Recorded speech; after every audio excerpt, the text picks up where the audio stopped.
So there we have it, the New Zealand rowing team for the London Olympics. We'll start at the top. The men's single sculls, Mahe Drysdale. Women's single sculls, Emma Twigg.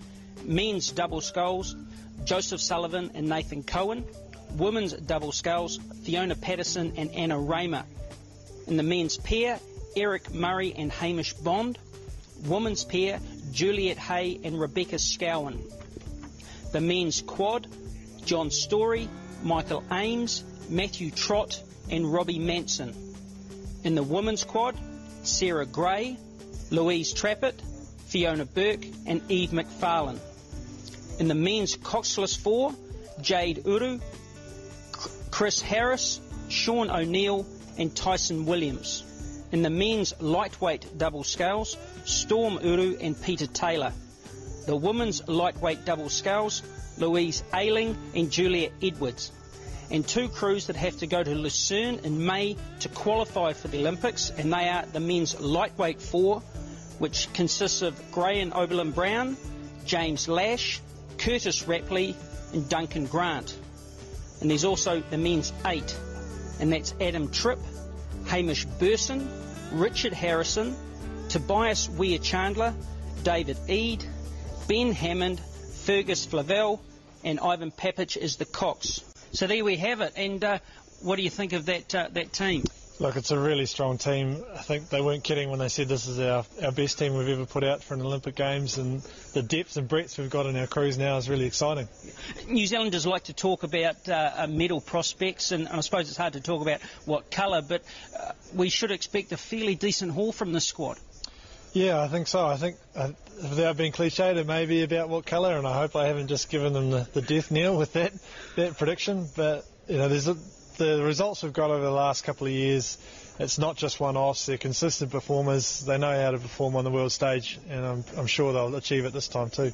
Any surprises for you? There was a couple there. Obviously, in the men's sweep group, there's really tight competition between the top. Even 14 guys, the standard is so high now, and I know they've been competing against each other just even in training, day in, day out. So the quality, it means, unfortunately, someone's missed out, but also means the standard of that four that's gone through is really high. Excellent. So we've got one of two of the rowers lined up for a chat, so let's go to them now. Okay, well, I'm here with Mahe Drysdale, just now confirmed as the representative for New Zealand at the London Olympic Games. Mahe, how does the experience of being named in this team compare to, say, Athens back in 2004? Yeah, it's still a very big honour, obviously, to be named in the Olympic team, and you know how much work is involved. I suppose the excitement's not quite as high. I remember, that first Olympics is a lot of excitement, and you're not quite sure about what's ahead. I know exactly what's ahead, and obviously, probably got higher expectations now, and to be honest, it's been a nice and easy week, which is not usually goes hand in hand with a trial situation. Yeah, I'd imagine the trialling would be a bit different now this year than what you've had in the past. For sure, both my previous trials have been very stressful, and you're going into it the night before the announcement, and you don't actually know whether you're actually going to make it. So this week was a lot better, and I'm already focused on the Olympics and performing there, and it's a nice place to be. Oh, fantastic! And how high do you think the standard's going to be in the games this year? You always see the standard ramp up, so I'm under no illusion what I have to do if I want to be on top of that medal dais, and it's exciting to see such a team announced today. It's a very high calibre team, and from the performances last year, it's now about raising the bar and keep performing. So I think it's looking very, very exciting, and I think we've got some very good prospects going forward. So I see Richard's got quite a few crews named that he's looking after. Having that training squad, how does that help training and preparing for the games? It's a huge thing. It's a big benefit. Obviously, having that group, it's a very competitive group, and you're never under any illusion as to where you stand. If you get set off, we get set off quite often in the handicap system up the lake, and if you pass by halfway, you've got a lot of work to do. So it is a good good system, and it's that's how we perform so well as a country, is that competitive spirit within the team. While we're supportive of each other, we're also competing with each other and trying to push the bar higher, and it's great to see some of these young guys they've certainly come in and raised the bar. Fantastic, mate. Well, all the best. Look, I know you'll be cheering for you. I'm more than slightly jealous that I'm not going to be there with you, but I'm sure it's going to go well. Cheers. All right, cheers. Well, I'm here with Duncan Grant, who's been named in the squad, but it's with a big catch. You have to go and qualify. Yes, it's stage one of a long process for this year. Obviously very happy about. Now we can really get down and get ourselves focused and prepared for the Olympic qualification regatta in 12 weeks' time. And how's the crew looking going into that regatta? Well, I think we've got ourselves a really good crew. We've got some good experience in the boat, previous World Championship medals, under 23s representation and medals as well. So, but it's just because we've got ourselves the best that we can possibly put out. It's still going to be a tough race, qualification regatta. A real change for you going into a four when primarily in the singles. Oh, the last few years have been in the single. Obviously, with the numbers and the depth and experience, the light four hasn't really been considered by the selectors. But I think they've given us a chance over the summer, and we've now proved to them that we're in contention, and they've given us a shot. And so we've stepped away from the single, which is obviously a non-Olympic event, to the four, which is the other Olympic event besides the lightweight double. Does it feel better too going into a crew knowing that it is an Olympic event? Well, it's obviously it's my last goal of my own career, which I haven't quite achieved yet. I'm one step closer, but I've been to the qualification regatta before in 2004, trying to qualify the lightweight double.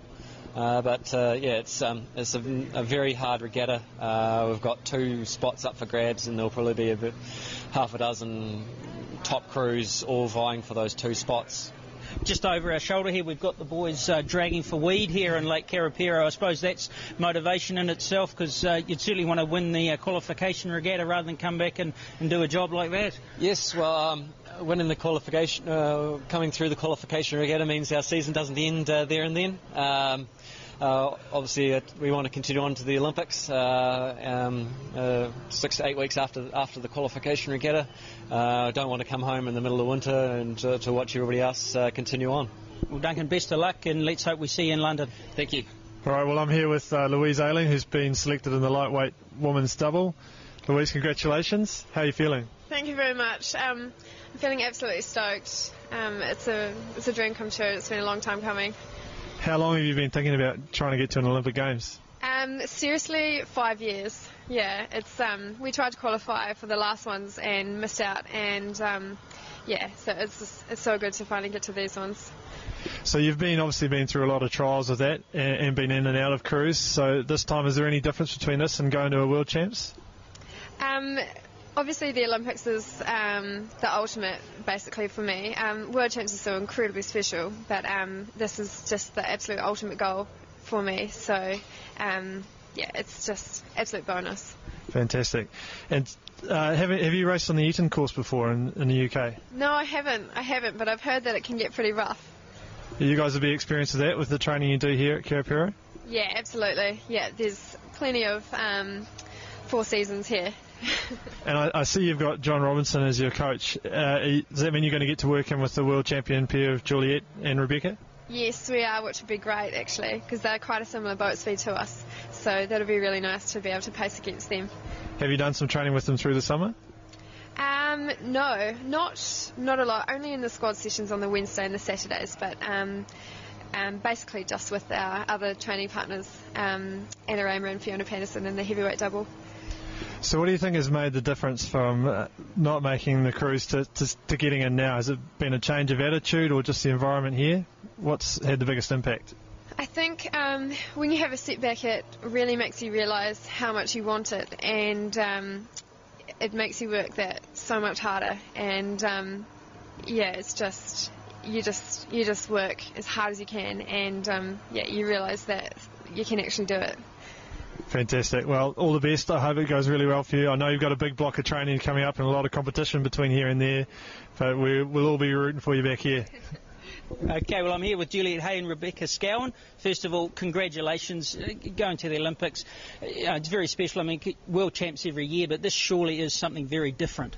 Yeah, it is. It only comes around once every 4 years, as you say, and I've never made an Olympic team before, so I'm really excited. Yeah, and every confidence that things are going well so far? Yeah, things are going pretty well. We're injury-free at the moment and completing all the training sessions, and yeah, it's going well. We're certainly in a better place now than we were this time last year, so no, it's quite exciting, counting down the days. What do you attribute that to, being in a better place now than 12 months ago? 12 months ago, Juliette was obviously out of the boat with her back injury, so yeah, it was quite a hard time, and we obviously couldn't train together for about 3 months, so having had the whole summer together has definitely been really beneficial for us. Must make it hard to row that boat on your own.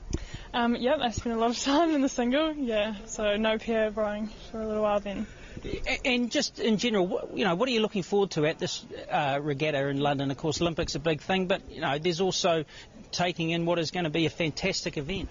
Yeah, I think it's just going to be fantastic being in London. I think in an English-speaking country, I think it sort of heightens the atmosphere and makes it all that much better. And London's a pretty special place. And yeah, I'm looking forward to Rebecca experiencing the whole Olympic experience. It's just going to be really cool. Has she given you any advice on how to deal with it all? Yeah, obviously Juliette, she sits in the bow and gives me a lot of advice all the time, so I feel quite prepared to get there. And expectations, you're not going there to come second, are you? No, that's what we train for every day with the gold medal in mind, and feeling pretty determined and pretty on track, and just excited really to get there and do the race. Julie, hey, Rebecca Scown, best of luck. Thank you. Thanks. So there you have it, 45 lucky names called out with a further 14 to be added should they qualify at that pre-Olympic regatta in May. And Nathan, just a great day here, a great moment for the Olympics, but a great moment for New Zealand rowing as well. Yeah, well, I think for the athletes, they realise the job's only half done. They know there's a lot of excitement about getting to named in the team, and even already I think there's a little bit of realisation that now it's not the stick of am I going to get selected or not, it's the carrot of being able to achieve to the highest they can at the Olympic Games. It is a squad that New Zealand will have a lot of expectation on. We demand a lot from our rowers, don't we? Yeah, we do, but I think the microcosm of competition and pressure they have internally is bigger than any expectation anyone else is going to put on them. So they live with that pressure every day in training and in competition, and so their own standards are as high as any expectation from the New Zealand public. So there you have it, the naming of the New Zealand rowing squad for the London Olympics here from beautiful Lake Karapiro. Thanks for joining us, and don't forget to join us for those London Games.